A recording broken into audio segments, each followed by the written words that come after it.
The foreclosure notice was taped to the front door with packing tape, the crisp white paper already buckling in the humid North Carolina air. It was addressed to my late husband, Frank Miller, and to all current occupants. I stared at the bold red letters threatening auction, my heart hammering against my ribs like a trapped bird. Frank had been gone for 3 months. I had only learned this house even existed 2 months ago, and someone, in the short time since his passing, had managed to take out a $250,000 loan against it. The idea that he'd secretly bought this sprawling 2-story home in the upscale Rosewood Creek subdivision was shocking enough. The idea that it was about to be seized by the bank was inconceivable. I unlocked the door with the key his lawyer had given me, the brass cool against my skin. Standing in the silent, empty foyer, I made a promise to his memory and to myself. I would find out who did this, and they would pay for it. Quick pause, subscribe, hit like, and drop your city in the comments so I can say hi next time. It all started the week after the funeral. I was sitting at my kitchen table, numbly sorting through a mountain of sympathy cards and casserole dishes, when I got the call from a Mr. Abernathy, Frank's estate lawyer. I'd met him once, a kind but formal man. He asked me to come to his office to discuss the final arrangements of the will. I figured it would be simple. Frank and I had joint accounts for our living expenses, but we'd kept our personal properties separate. My house was mine, his modest savings and his ancient beloved pickup truck were his. I sat in Mr. Abernathy's leather-bound office, a framed photo of Frank from our 10th anniversary tucked in my purse were comfort. He cleared his throat and slid a thick manila folder across his mahogany desk.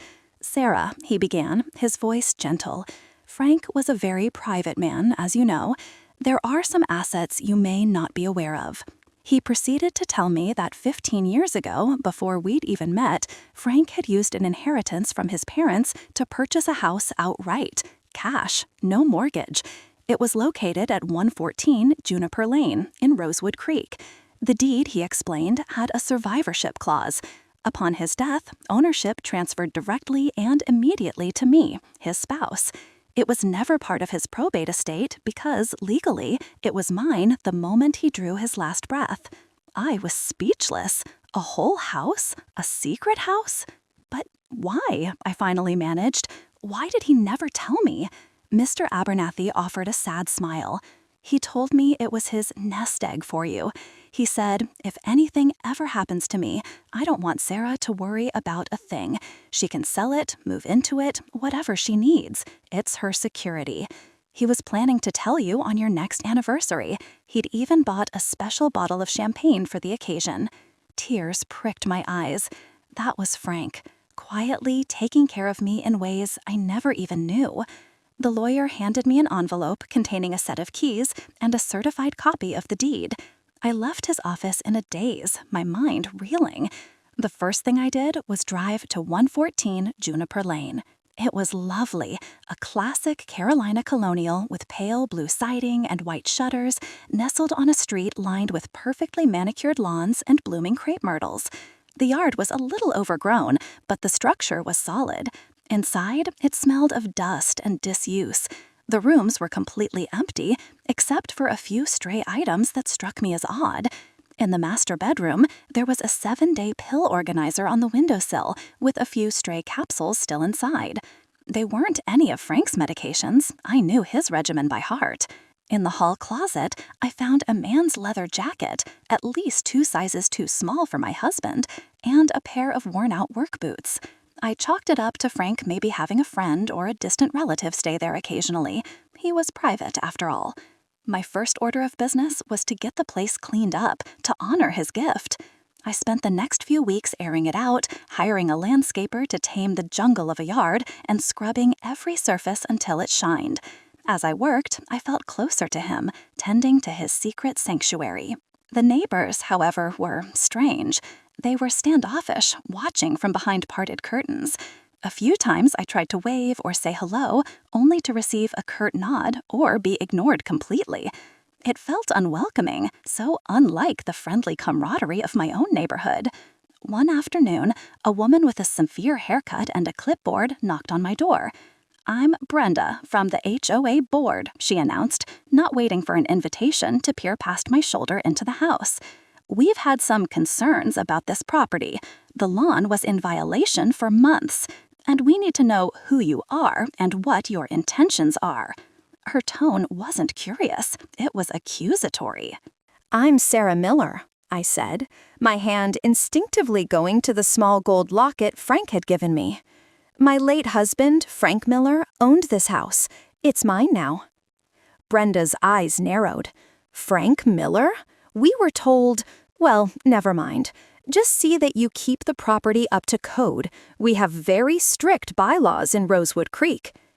She made a check mark on her clipboard and marched away without another word.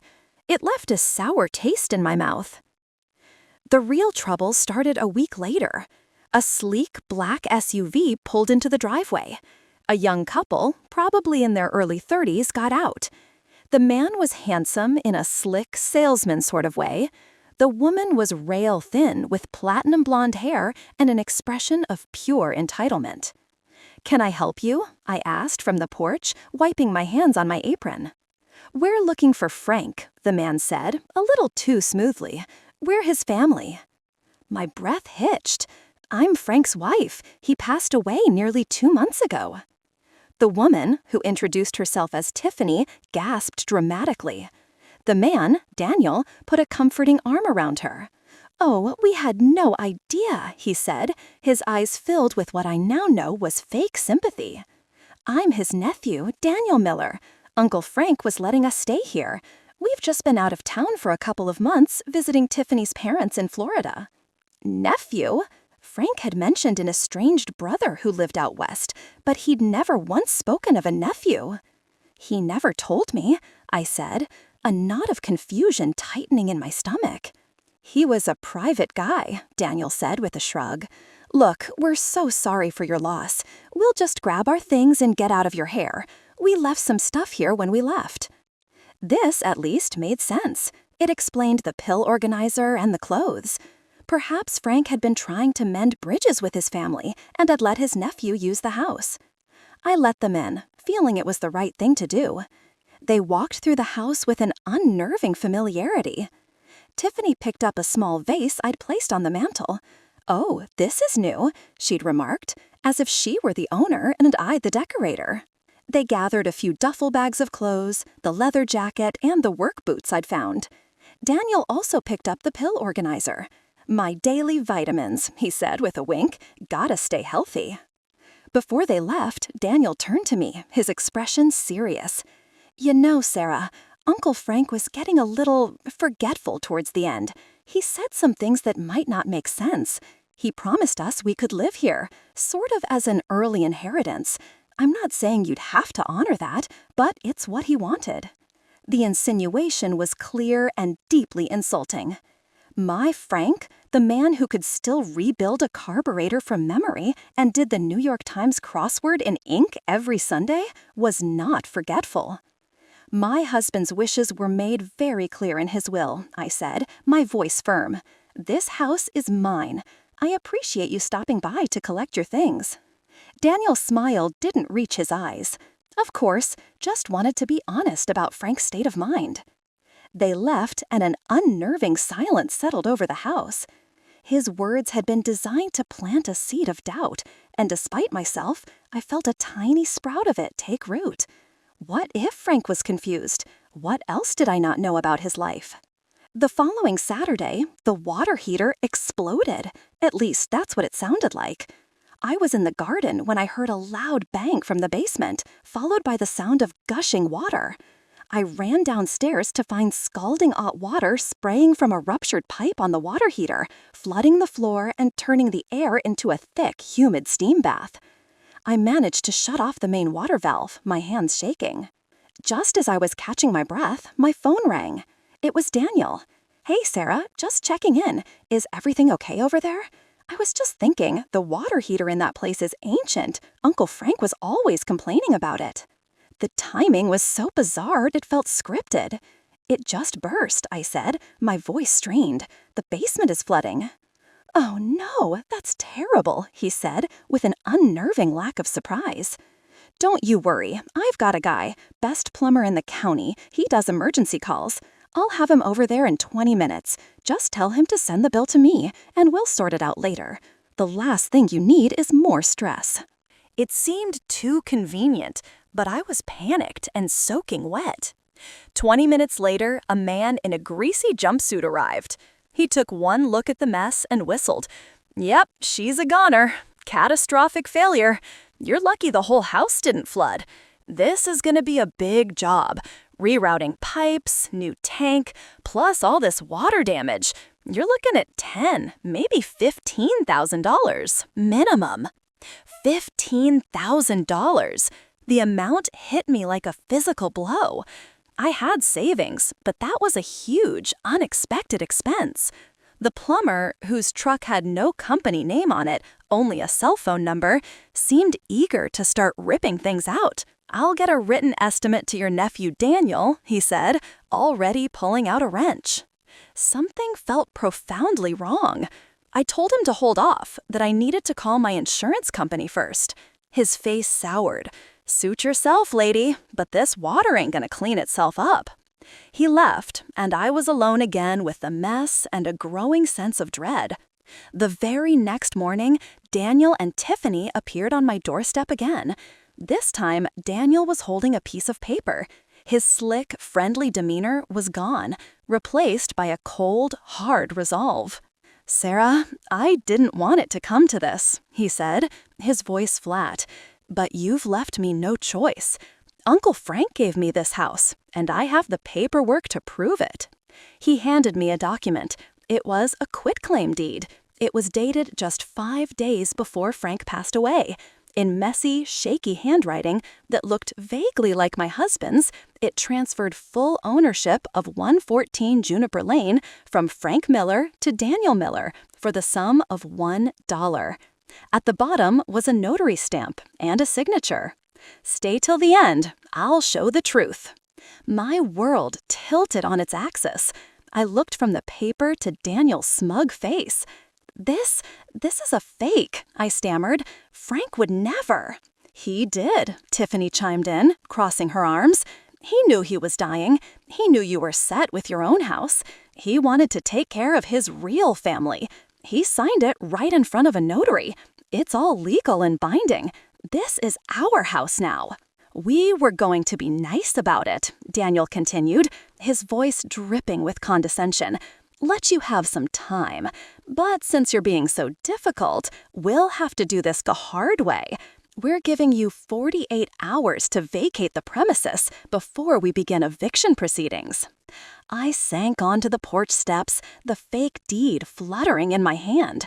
Everything was spinning. Had my marriage been a lie? Had the kind, steady man I loved been a stranger, secretly disinheriting me on his deathbed for a nephew he'd never even mentioned?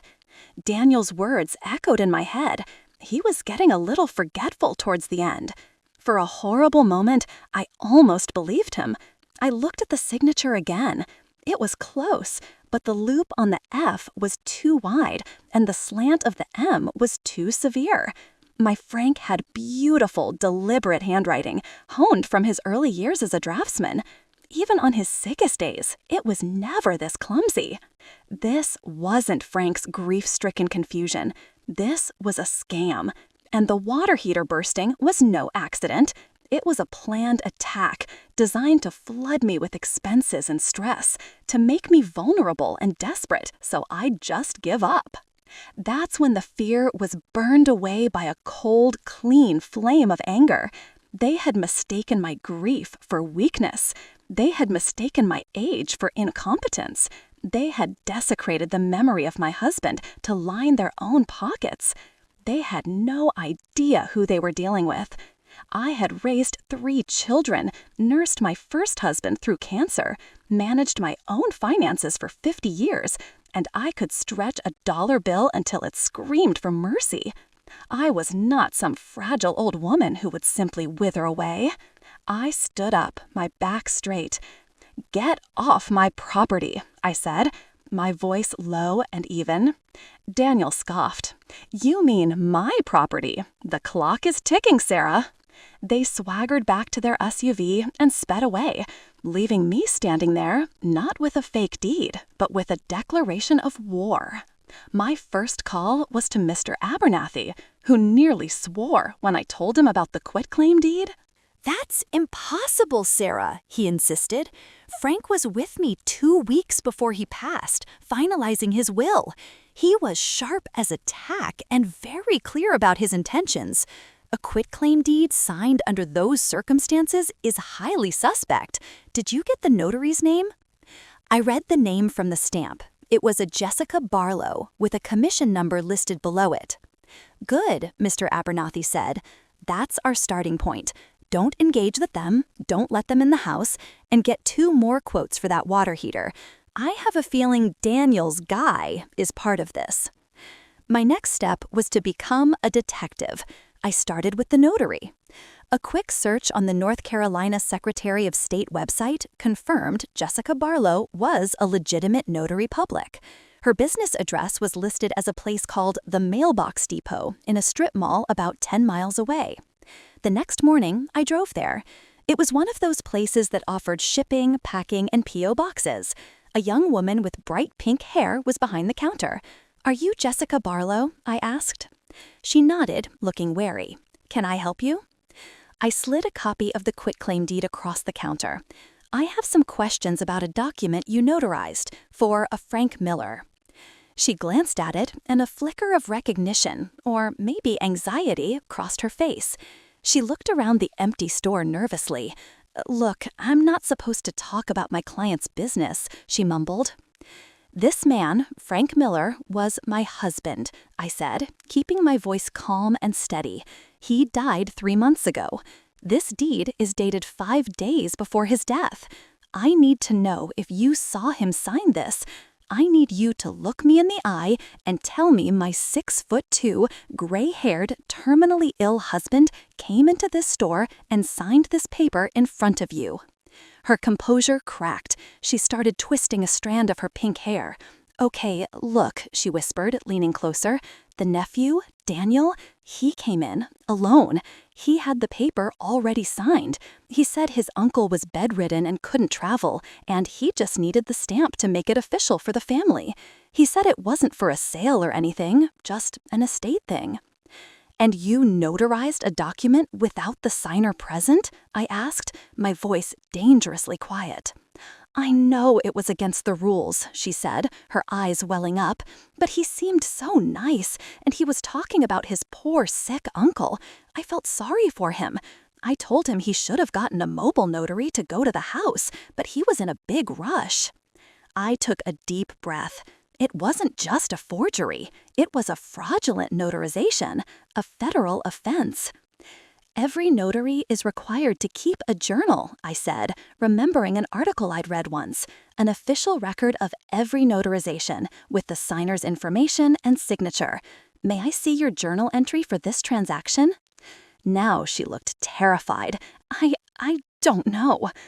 "It's public record," I pressed, not letting her off the hook. "I can file an official request with the state, or you can just show me now. I'm trying to protect my home, Jessica, the home my husband left me."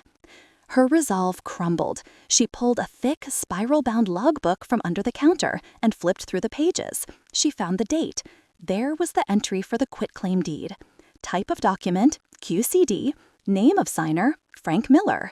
But the box where the signer, Frank, was supposed to put his own signature was conspicuously, beautifully, wonderfully empty. Daniel had forged the signature on the deed, but he couldn't forge the signature in the notary's official state-mandated journal without Frank being there. He'd relied on the notary breaking the rules and on me being too foolish or too frail to ever check. He was wrong. This was the crack in his perfect little plan, and I was about to drive a wedge right through it. The empty signature box in Jessica Barlow's notary journal was the first piece of solid, undeniable proof. I took a photo of the page with my phone, the date, Daniel's information, and that glorious blank space all clearly visible. Jessica, now seeing the potential jail time in her future, was more than willing to cooperate. She gave me a written statement detailing exactly how Daniel had come in alone and pressured her into notarizing the unsigned document. She understood this was her only path to a lighter penalty for her role in the fraud. I left the mailbox depot feeling 10 feet tall. I had them. Back at the house on Juniper Lane, I called the other plumbers Mr. Abernathy had recommended. The first one arrived an hour later. He was an older man named George, with kind eyes and calloused hands. He took one look at the mangled pipe on the water heater. He didn't whistle or suck his teeth. He just squinted. He ran his fingers along the break. "Ma'am," he said, turning to me, "this wasn't a catastrophic failure. This pipe's been cut." Cut? I repeated, my blood running cold. Yup, see these score marks? Someone took a hacksaw or a pipe cutter to this joint, almost all the way through. Not enough to make it burst right away, but just enough so that the normal pressure and the heat would cause it to blow eventually. They knew what they were doing. They weakened it to the breaking point. This wasn't an accident. This was sabotage. He wrote up a detailed report of his findings, including close-up photos of the deliberately damaged pipe. He quoted me a price for a new water heater and the repair that was less than half of what Daniel's guy had demanded. So it wasn't just fraud and forgery. It was premeditated destruction of property. They had staged the whole thing to put financial pressure on me, to make me feel overwhelmed and helpless. That night, I couldn't sleep.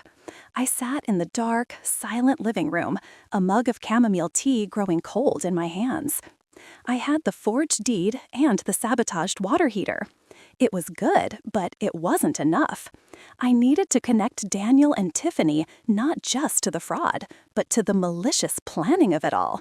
And I needed to understand their connection to Brenda from the HOA. How did they get her on their side? My granddaughter had once told me, "Grandma, if you want to know what someone's really up to, check their social media. People post everything." It felt a little sneaky, but I was well past caring about propriety. I searched for Tiffany Miller on Instagram. Her profile was public. It was a treasure trove of vanity and materialism. Pictures of expensive dinners, new handbags, and tropical vacations. As I scrolled back through her posts, my heart started to pound. I found a post dated 2 weeks before Frank died. It was a photo of her and Daniel clinking champagne glasses on the back patio of this very house. The caption read, "Celebrating our future. Big things are coming. Hashtag Rosewood Creek Living. Hashtag New Beginnings." My hands were shaking as I clicked through the other photos in the carousel. The last picture was a candid shot of Tiffany laughing, a glass of wine in her hand. But it wasn't her that caught my eye. It was what was behind her. In the background, hanging on the kitchen wall, was a large magnetic whiteboard, and it was covered in handwriting. I zoomed in, my screen pixelating slightly, but the words were still legible. It was a to-do list. Call plumber, weekend. Get notary appointment, Jess at Mailbox Depot. Finalize HELOC paperwork, Bank of America. Post HOA violation letters, Brenda. Keep watching, there will be justice. It was all there, a neat, tidy checklist for their entire criminal enterprise. The plan to sabotage the plumbing, the fraudulent notarization, complete with the notary's name, the scheme to pull all the equity out of the house with a home equity line of credit, which explained the foreclosure notice I'd found, and the final piece of the puzzle, Brenda. They had been working with the HOA board member to harass me from the moment I arrived, manufacturing violations to add to the pressure campaign. Tiffany, in her arrogant need to show off her supposedly wonderful new life, had accidentally posted a signed confession for the entire world to see. I took a screenshot. Then I took 5 more, just to be safe, and emailed them all to myself and to Mr. Abernathy. Now I understood their endgame. It wasn't just to get the house. It was a smash and grab. They planned to forge the deed to get the title, use that title to immediately take out the largest possible loan against the property's value, cash out, and then abandon the house to the bank. they would walk away with hundreds of thousands in cash, and I would be left with a stolen inheritance and a foreclosure on my record. The foreclosure notice I found on the door was the result of their HELOC application. The bank had sent it out because the new owners, Daniel and Tiffany, hadn't made the first payment. Of course they hadn't. They never intended to. I felt a fresh wave of fury, but this time it was focused, organized. I had the means, motive, and opportunity all laid out in their own handwriting. But one question still bothered me. Why? Why would Frank's own nephew be so monstrously cruel? Frank was the kindest man I'd ever known. How could he have come from a family that produced someone like Daniel? The answer, I suspected, was tucked away somewhere in Frank's past, a past he had so carefully kept hidden. Back in my own home, the brick rancher Frank and I had shared, I started going through the last of his personal effects. In the bottom of his closet, under a pile of old flannel shirts, was a small metal lockbox I'd never seen before. It wasn't locked. I lifted the lid. Inside was a stack of yellowed letters tied with a faded ribbon. They were from Frank's estranged brother, Daniel's father. I sat on the bed and read them, my heart aching for the husband I thought I knew. The letters painted a tragic picture. Robert wrote about his shame and heartbreak over his son, Daniel. From a young age, Daniel had been a pathological liar and a manipulator. He'd stolen from his parents, scammed his own grandmother out of her retirement savings, and had a string of debts and failed businesses left in his wake. He was, in his own father's words, a black hole of need with a charming smile. The final letter, dated just last year, explained everything. Daniel had found out about his Uncle Frank's secret, valuable house. He'd started calling Frank, trying to charm his way back into the family, likely with the goal of getting his hands on the property. Frank, the letter read, I am begging you, do not let him fool you. He will tell you he has changed. He will be the perfect, loving nephew. It is an act. He sees you not as family, but as an opportunity. He did it to me, he did it to his mother, and he will do it to you. Please be careful. Suddenly, it all made sense. Frank wasn't confused or forgetful. He was cautious and probably deeply ashamed of his family's messy secret. He hadn't told me about the house or his nephew because he was trying to protect me from this ugliness. He was trying to handle it himself, quietly, without burdening me. Daniel and Tiffany showing up and claiming Frank had promised them the house was their cover story, built on the lie that Frank was a lonely old man they were caring for. The truth was, Frank knew exactly who they were and was keeping them at arm's length.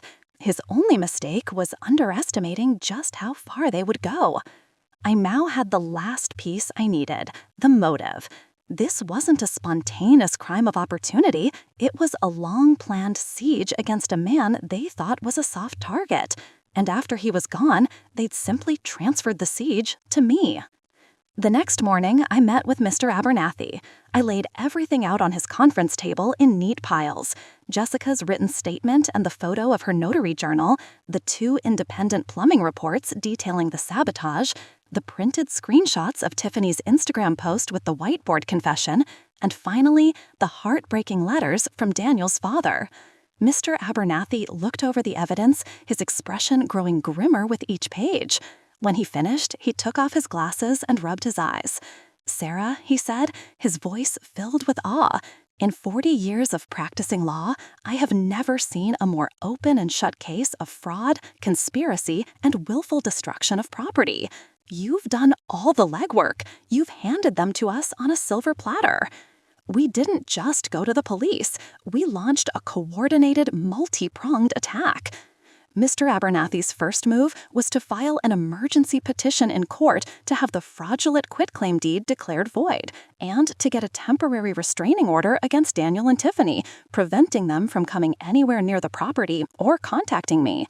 Next, we took the entire evidence package to the Buncombe County District Attorney's office. The prosecutor assigned to the case was a sharp young woman who took one look at the whiteboard photo and grinned. "Premeditation," she said. "That's the cherry on top. This moves from a simple property dispute to a felony conspiracy. We also filed a report with Adult Protective Services. Even though Frank was gone, the planning of the crime began while he was a vulnerable elderly adult. They saw this as a clear case of attempted elder exploitation. Then, we contacted the Fraud Investigation Unit at Bank of America, the bank that had issued the hell lock. We provided them with the fraudulent deed and the police report number.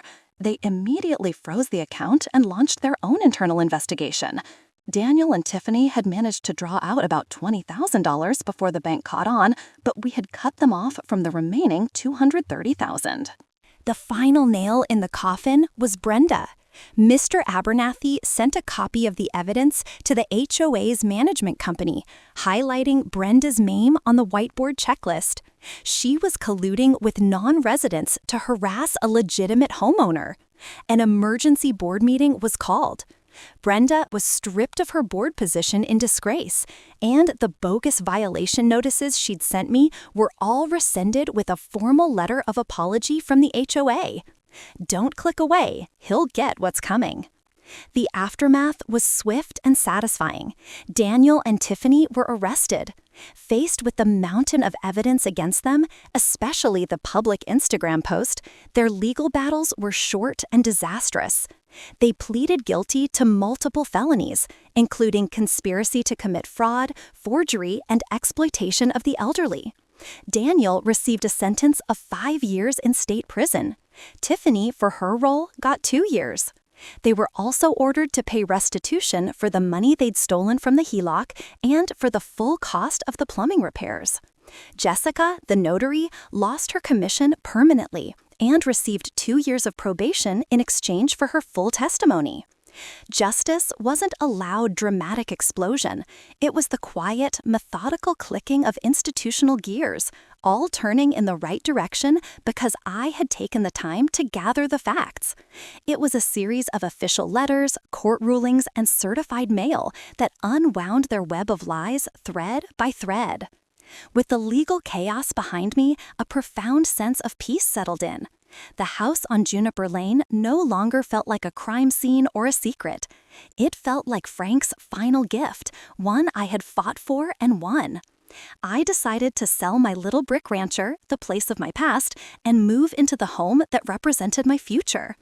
I used some of the money from the sale to put in a new kitchen and to plant a garden of hydrangeas and gardenias, my favorite flowers, in the front yard. The neighbors, seeing the truth of what happened and ashamed of their coldness, slowly started to come around. The woman next door brought me a loaf of homemade banana bread as a peace offering. It turned out Brenda had been spreading rumors that I was a squatter who was trying to steal the house from Frank's poor, grieving nephew. Once they knew the truth, they couldn't have been kinder. Today, I am writing this from my sun-drenched porch, a glass of iced tea sweating on the table beside me. The memory of Frank is everywhere here, not in secrets, but in the strength he left me.